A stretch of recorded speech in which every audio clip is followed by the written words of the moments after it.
마태복음 16장 5절부터 한 절씩 교독합니다.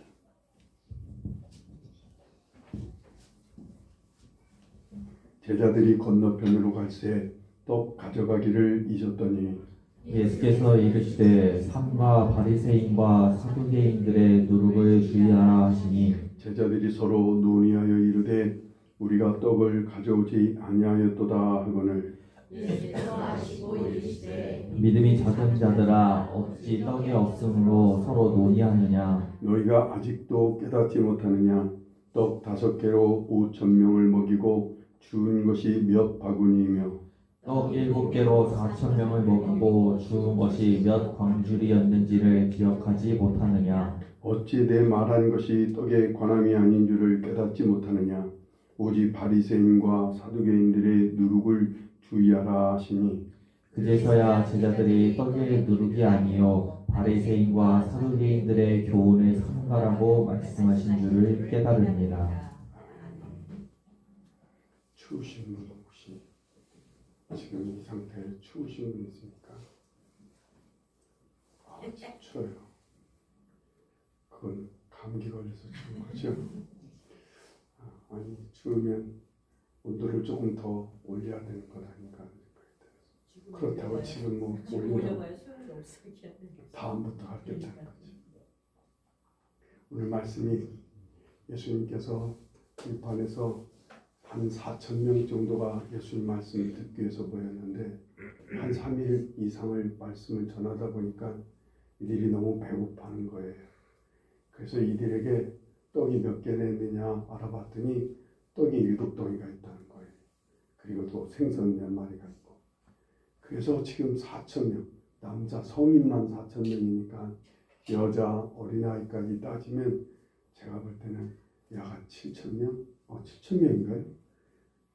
4,000명이 7,000명이 4,000명 7,000여 명은 넉넉히 넘지 않을까요? 이런 사람들에게 떡을 넉넉하게 먹이게 됩니다. 그리고 이제 예수님은 제자들을 서둘러 튕겨서 바다 배를 타고 다시 건너편으로 가자고 하시는 거예요. 그래서 지금 배를 타고 제자들을 막 열심히 지금 막 떡 광줄에다가 남은 떡을 담고 막 정리하다가 예수님께서 서둘러 가자니까 그거 다 놔두고 막 서둘러 배를 타고 가는 중에 아부싸. 아니 그 남은 떡 몇 개 갖고 와야 되는데 떡 좀 갖고 와야 되는데 우리 떡 하나도 안 갖고 왔어.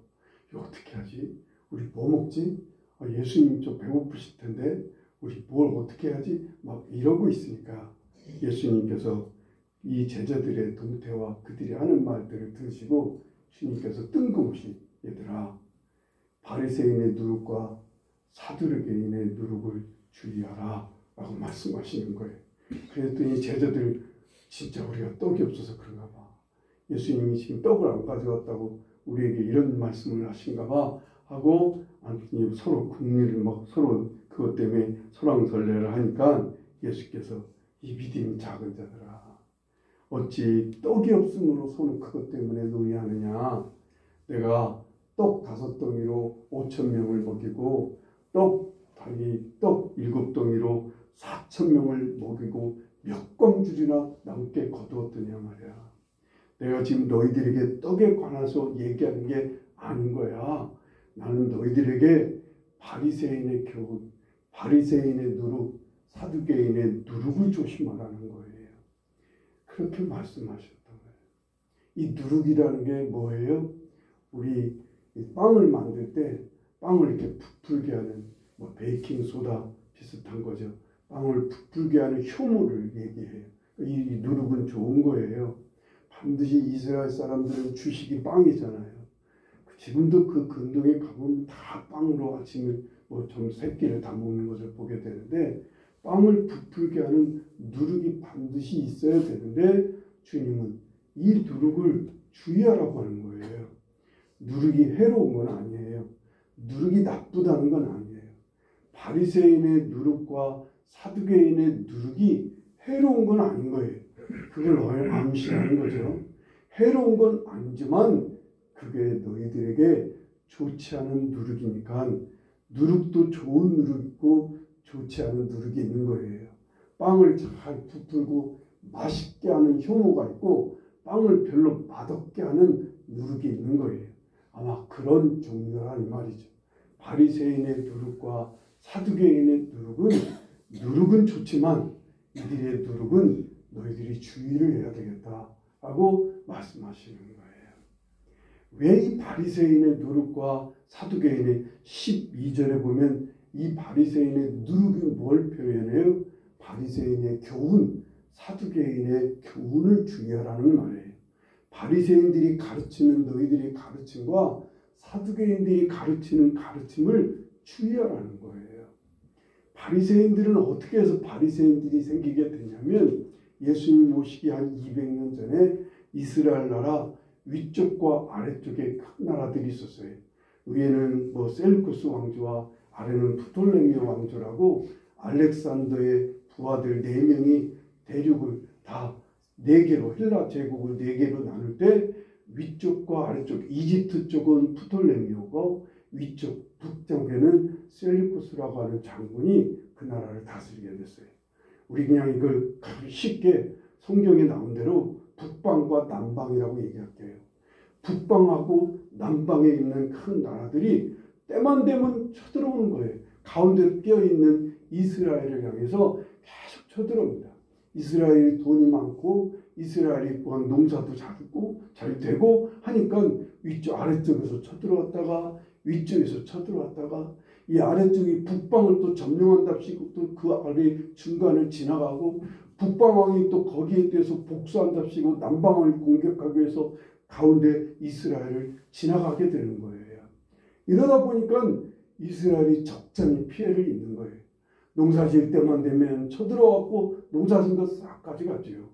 그리고는 북방에서 쳐들어와서 성전에 있는 재물과 성전에서 모아놓은 헌금들을 싹 걷어가죠. 이런 일이 너무 비일비재한 거예요. 그러니까 너무 이스라엘 백성들이 얼마나 불안하겠어요.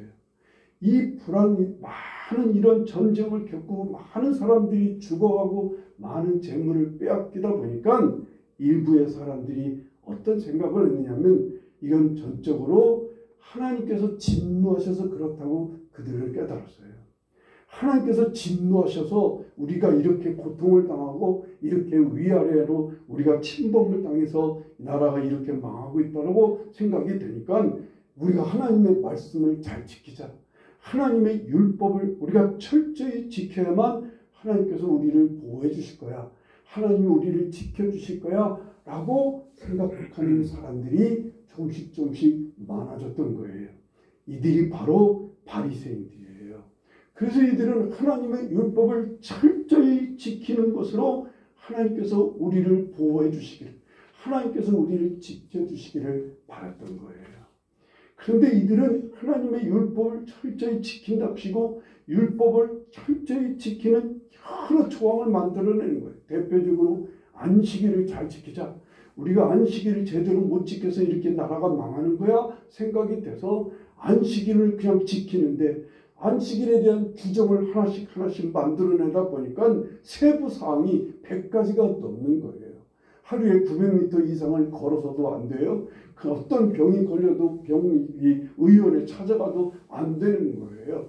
여러 규정을 만들어 놓는 거예요. 식사를 할 때도 자꾸 아무리 급해도 식사를 할 때는 아주 작은 달걀 거기에 들어갈 만큼 물 조그만 것으로 손을 씻어야 되는 정결 예식을 거치지 않으면 식사를 하면 부정하다고 그렇게 생각했던 거예요.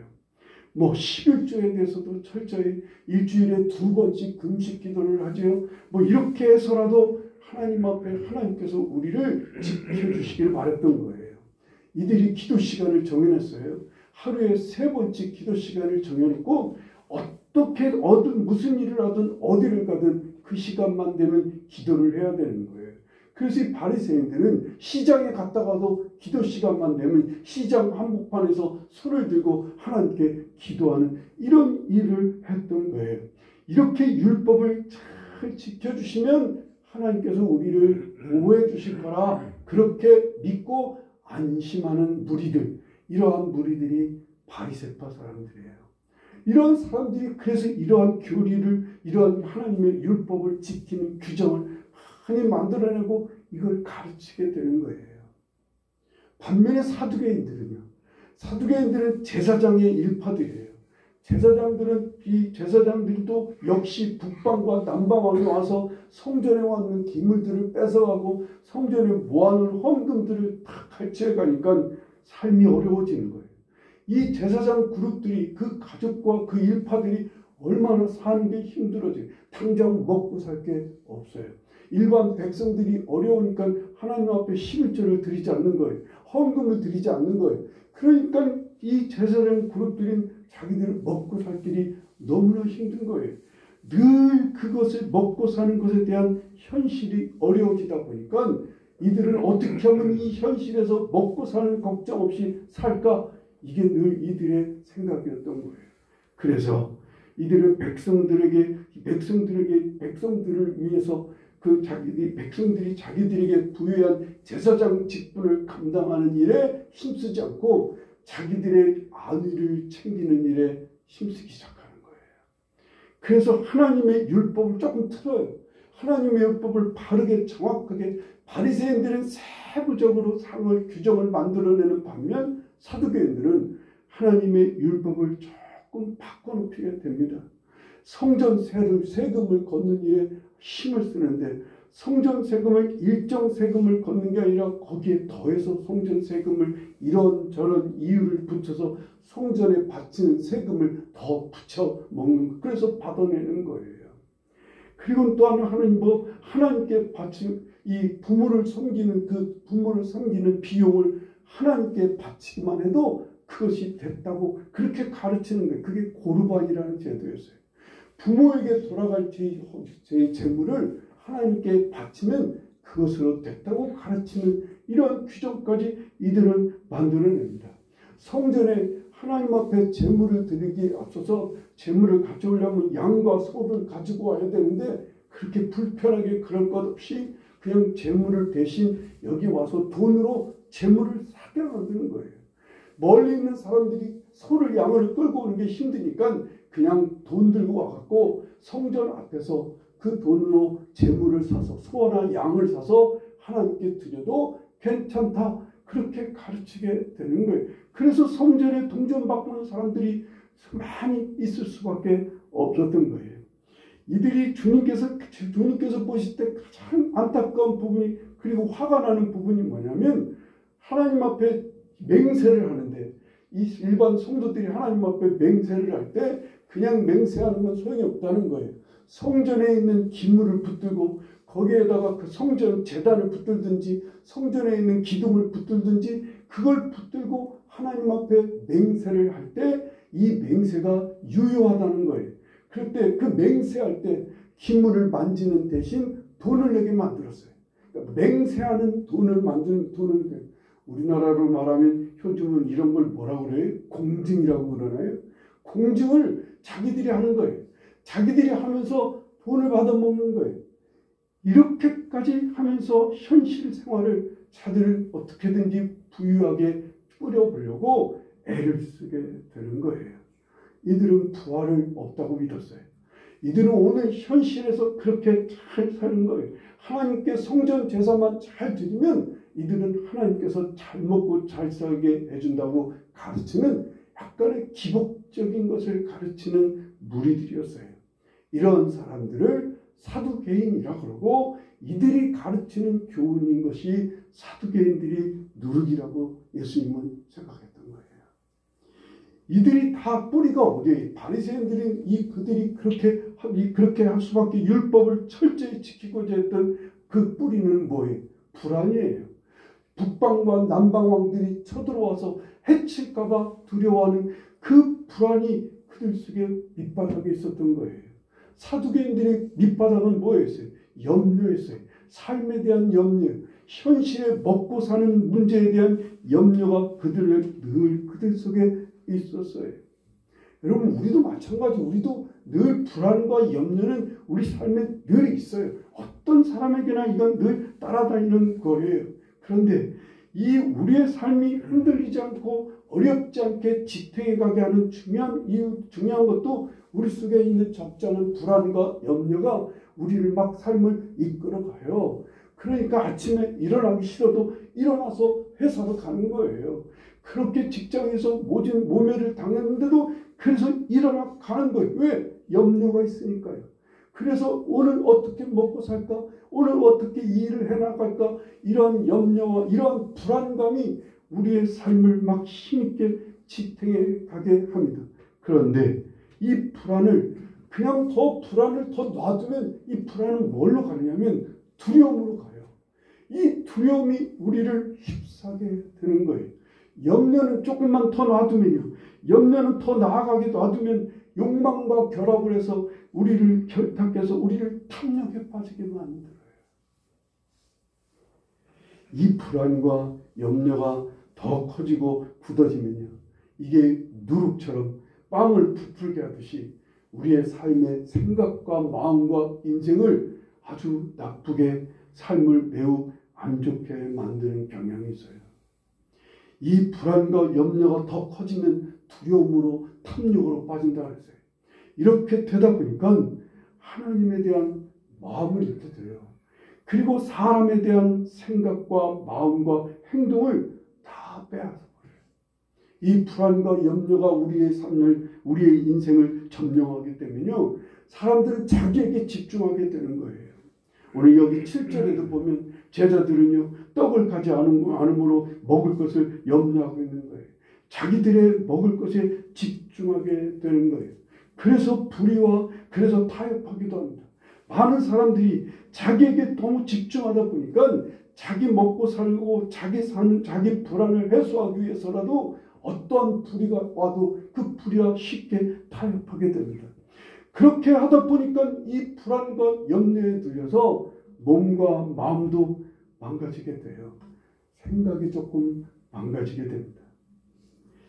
여러분 반대로 이 불안과 염려를 잘 해소하며 하나님과 인격적인 교제를 잘 하게 되면 불안이 좀 밀려와도요. 염려가 좀 있어도요. 주님 안에서 평안함을 얻어요. 주님 안에서 담대함을 얻고 담대하게 살 수가 있어요. 모든 사람을 향한 마음과 이웃과의 바른 관계를 가질 수가 있어요. 우리의 삶을 좀 가치 있고 복되게 해요. 그래서 행복이라고 하는 것을 조금씩 경험하게 됩니다. 가장 우리가 하나님과 사람에 대해서 눈과 마음이 열려서 그들과 함께 나누는 삶을 살게 되면 가정에서부터 내 눈이 열리기 시작해요.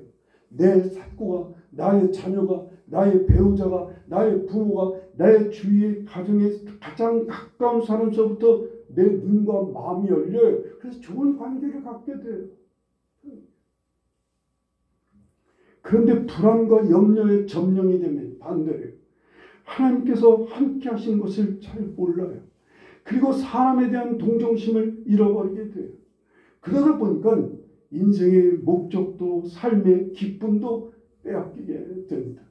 이 빅터 프랭클이라고 하는 유명한 심리학자가 이런 말을 해요. 불안은 우리가 삶의 의미를 찾지 못할 때 극대화된다고 말해요. 여러분 우리가 우리 불안과 염려만 해결하려고 하다 보니까 우리 삶이 나한테 갇히게 돼요. 나만 생각해요. 내 가족만 집중하게 돼요. 그러다 보니까 인생관이 잃어버리게 돼요. 인생관이 점점 축소가 돼요. 그래서 인생관이 확대가 돼서 세계관으로 번져야 되고 그래서 세계관이 번지게 되면 내 인생의 의미와 목적을 깨닫게 돼 있어요. 근데 이걸 다 잃어버려요.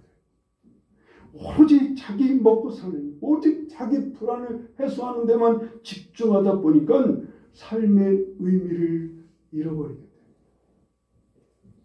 여러분 나라는 삶이 그냥 오늘 당장 먹고 마시고 사는 것으로 끝나면 정말 짐승 같은 거예요. 나한테 뭔가 의미가 있게 살아야 되잖아요. 뭔가 의미가 있으려면 내 삶의 눈이 좀 확대가 돼야 돼요. 이웃을 향해, 사람을 향해, 모든 이 세계를 향해 확대가 될 때 인생의 의미가 있어지는 거예요.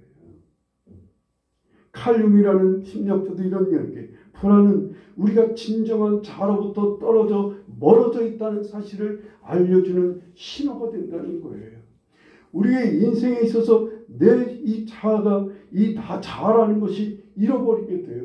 점점 가다 보면 불안과 염려에 휩싸다 보면 우리는 점점 이 나라는 자기 정체를 잃어버립니다. 나의 자아를 잃어버리고 내가 존재하는 이유마저도 잃어버리게 됩니다. 한마디로 말하면 자기를 잃어버리게 돼요. 불안과 염려에 완전히 사로잡히게 됩니다.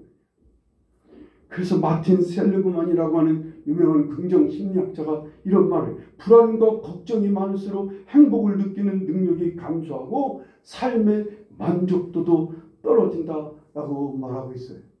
예수님들 바리새인들을 보면서요, 마태복음 15장 8절에 보면 이 백성이 입술로만 나를 공경하되 마음은 내게서 멀도다라고 말씀합니다. 마음이 하나님을 섬기는 마음을 잃어가게 돼요. 껍데기만 있지, 형식만 있고 외모만 있지 하나님을 향한 마음을 다 잃어버려요. 성전에 있는 제사장들과 종장사치들을 향해 마태복음 21장에 그들에게 이르시되 기록된 바 내 집은 기도하는 집이라 일컬음을 받으리라 하였거늘 너희는 강도의 소굴을 만드는도다 라고 말씀하셔요. 강도들이라고 말씀하셔요. 그들이 지금 다 강도가 됐다는 거예요. 지금 제사장들이나 성전에 종사하는 많은 사람들을 예수님은 이미 강도가 됐다고 표현하고 있어요. 주님께서는요, 우리에게도 오늘날 이들의 누룩을 주의하기를 바라셔요. 오늘 여러분에게 주시는 말씀이 바로 이 바리새인들의 누룩, 이 사두개인들의 누룩, 이들이 안고 있는 근본적인 불안과 염려에 점령되지 말기를 주님께서 간절히 원하고 계셔요. 그런데 우리는 불행하죠. 우리나라가 정말 모든 백성들이 전쟁을 우리는 겪은 세대들, 지금 우리 어르신들은 전쟁을 겪은 세대들이에요.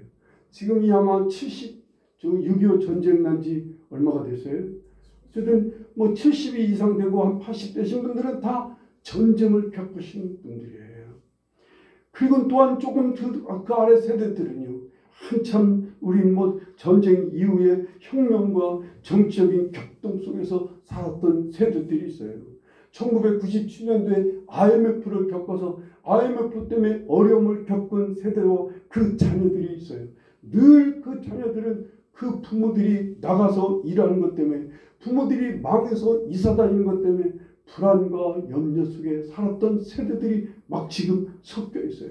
우리는 몇 년 전에 코로나라는 것을 겪어서 심각한 고립과 심각한 어려움 속에 살았던 경험들이 있어요. 이러한 세대들이 지금 막 섞여 살고 있습니다. 더군다나 우리는 남과 북이 같이 갈라져서 사는 지 지금 거의 반세기 100년을 가까이 오고 있는 상황인 거예요. 그런 속에서 여러 가지 우리 산업화를 겪어가면서 우리 또 우리 어른들이 열심히 일하다 보니 많은 스트레스 속에서 일을 하다 보니까 이제 막 중병에 걸린 사람들이 많아지는 거예요. 우리 주위에 중병에 걸려서 하루아침에 쓰러지고 하루아침에 병에 걸려서 삶이 막 피폐해지는 그런 모습들을 우리는 보고 살고 있어요. 그래서 어떤 나라보다도 우리나라는요, 불안과 염려가 많은 백성들이에요. 그 어떤 나라보다도 스트레스 지수가 아주 높은 나라예요. 예수 믿는 사람이 많다고 하는데도 그 어떤 나라들보다도 정말 가장 취약한 백성이 오늘 우리나라 사람들. 그래서 이단 사이비가 많아요. 이 이단 사이비나 이 사기꾼들은요, 다 뭘 겨냥해요? 뭘 노려요? 모든 사람들이 안고 있는 불안과 염려를 타깃으로 삼아요. 그래서 이 이단 교주들이 그래서 사람들을 막 이끌어가는 거예요. 가장 불안한 사람일수록 이단에 빠져요. 여러분, 염려가 많은 사람일수록 이런 사기꾼에 많이 걸려들 수밖에 없어요. 많은 이단과 사이비나 사기꾼들이 이 불안과 염려에서 나오는 두려움과 탐욕을 건드려서 사람들을 자기 수하에 자기 종으로 자기 일꾼으로 만들어버리게 되는 거예요. 그래서요, 우리가 이 불안과 염려를 잘 해결하지 않으면 이 불안과 염려를 잘 해소하지 않으면 우린 정말 어려운 삶을 살게 됩니다. 아니, 정말 위험해요. 많이 위험합니다. 어떻게 우리는 이 불안과 염려를 해소할 수가 있어요? 어떻게 이걸 해결해요? 주님이 그래서 우리에게 오신 거예요. 예수님이 그래서 오신 거예요. 수고하고 무거운 짐진 자들을 쉬게 하려고 지금도 오셔서 지금도 우리를 부르고 계시는 거예요. 불안과 염려가 많아지게 될 때 우리는 여기에 이끌리지 않아야 돼요. 이때 정신을 차려야 돼요. 정신을 차려 주님을 바라보는 거예요. 이때 주님께 맡기는 거예요. 이때 주님께 귀를 기울이고 주님을 힘써 따르는 삶을 살려고 해야 되는 거예요. 미국 금융교회에서 일하고 있는 한 금융 전문가가 간증한 얘기를 잠깐 소개합니다. 이 사람은 항상 미국 금융 월스트리트가인가요? 거기서 근무하면서 참 성실하고 정직하게 일했던 사람입니다. 근데 이 직장이 점점 어려워지니까 자꾸만 이 직장에서 이 사람에게 많은 성과를 내라고 압박을 가하는 거예요. 어느 직장이 어렵든 안 어렵든 어떤 직장이든 그랬을 거예요. 이 사람에게 많은 성과를 내라고 자꾸 압박하고 자기 동료들은 거짓된 방법으로나 이윤리적인 방법을 사용해서라도 좋은 성과를 내서 막 승진을 하는 거예요. 좋은 성과를 많이 해서 그들은 막 많은 것을 얻게 되는 거예요. 그런 걸 바라보면서 그런 하나님 앞에 늘 엎드려 기도하는 거예요. 불안하잖아요. 자기가 성과를 많이 내지 못하니까 금방 자리가 잘릴 것 같고 오늘 출근하면 혹시 내 자리를 치우지는 않을까 하는 늘 이런 불안 속에서 살다 보니까 하나님 앞에 엎드려 기도하게 됩니다. 어떻게 해야 되는지 하나님께 엎드려 기도할 때마다 하나님께서는 그래도 하나님 백성답게 살아가라고 자꾸만 이 사람에게 용기와 위로를 주시는 거예요. 하나님의 나라와 의를 먼저 구하라고 하는 말씀이 계속 이 사람 속에 임했다고 그래요. 근데 어느 날 회사에서 큰 금융 거래가 있게 되니까 이 사람을 더 압박하게 됩니다. 네가 거짓된 방법이라도 좀 더 큰 경과를 큰 보고를 하니 큰 성과를 내라고 그렇게 막 압박을 가니까 주위의 동료들이 거짓되게 조작이라고 해서 보고서를 내라고 성과를 내보라고 막 가르쳐 주는 거예요. 그래서 이 사람이 그 속에서 선언을 합니다. 나 직장에 그만두더라도 이렇게는 할 수 없다고. 나는 이렇게는 못하겠다고 적당히 정중하게 거절하게 됩니다.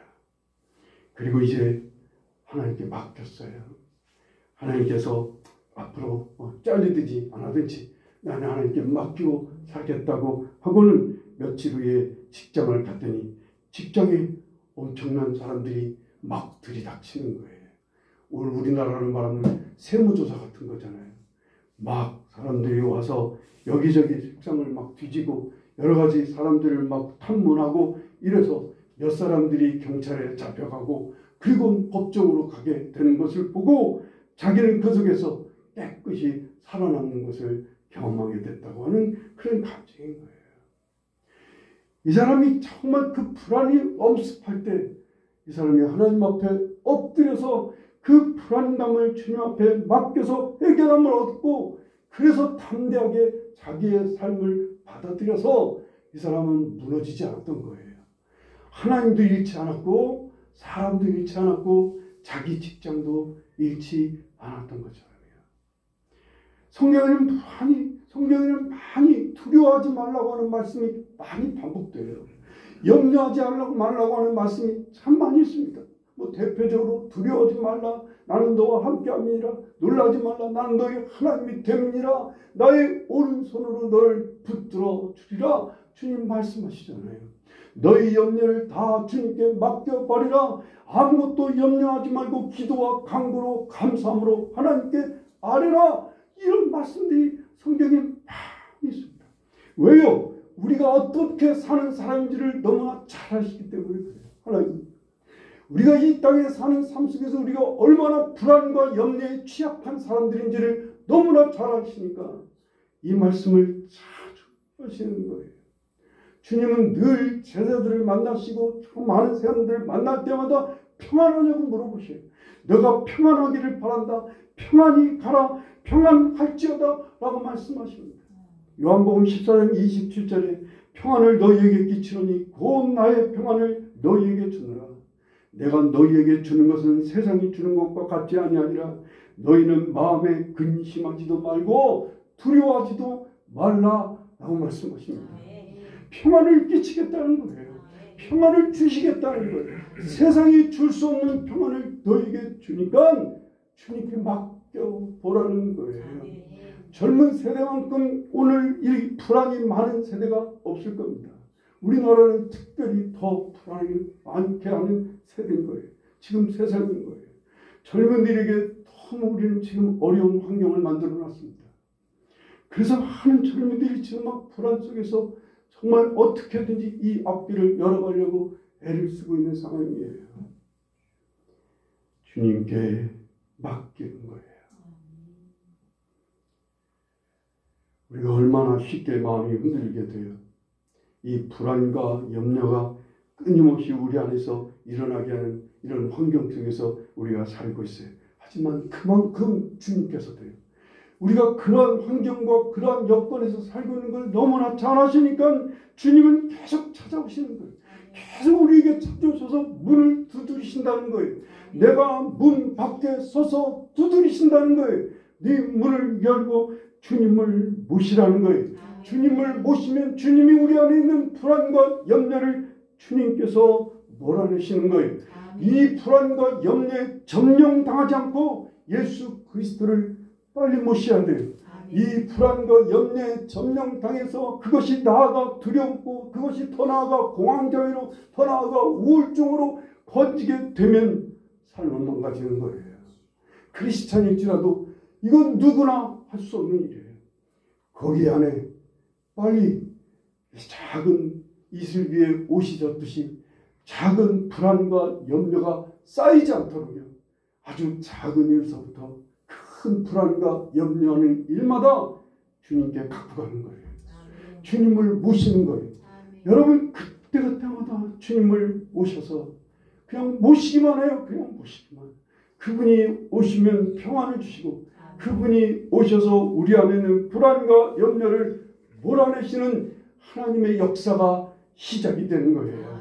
오늘 아까 예배 전에도 우리가 주님을 바라볼 때 주님이 우리 안에서 일하기 시작하신다고 말씀하시는 것처럼 우리가 주님께 우리의 불안과 염려를 내려놓는 게 아니라 염려와 불안 속에 있는 우리 안에 주님을 모시는 거예요. 모시는 건 그냥 바라만 보는 거예요. 날 위해 십자가에서 피 흘려 죽으시는 주님을 바라보시는 거예요. 부활하셔서 나와 함께 하시는 주님을 바라보시는 거예요. 그냥 내 마음 밖에서 문을 두드리고 있다고 하시는 걸 믿고 예수 그리스도를 모셔드리기만 하는 거예요. 그 이유는 주님께서 우리에게 평안을 주시고 우리의 삶을 열어주셔서 우리가 오히려 불안과 염려 속에 있지만 그만큼 더 주님의 역사 속에 그만큼 주님의 손길 안에서 우리 이 땅을 더 힘있게 더 담대하게 그리고 이 땅을 정말 헤쳐나가는 귀한 주의 백성으로 살게 해주실 것을 믿으시기 바랍니다. 여러분 예수 그리스도는 그냥 이거 좋게 말해서 누리는 거예요.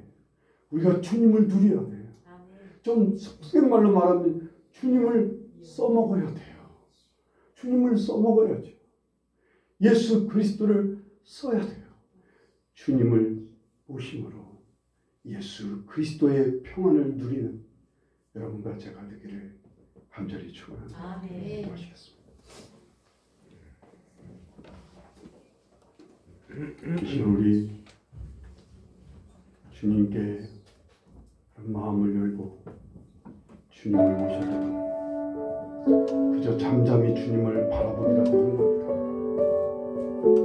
당장 내일서부터 우리가 져야 될 많은 어려움들이 있고 염려와 근심되는 일들, 걱정스러운 일들, 우리를 불안하게 하는 일들, 그 시간 주님을 바라볼 수 있기를 바랍니다. 주님 오셔서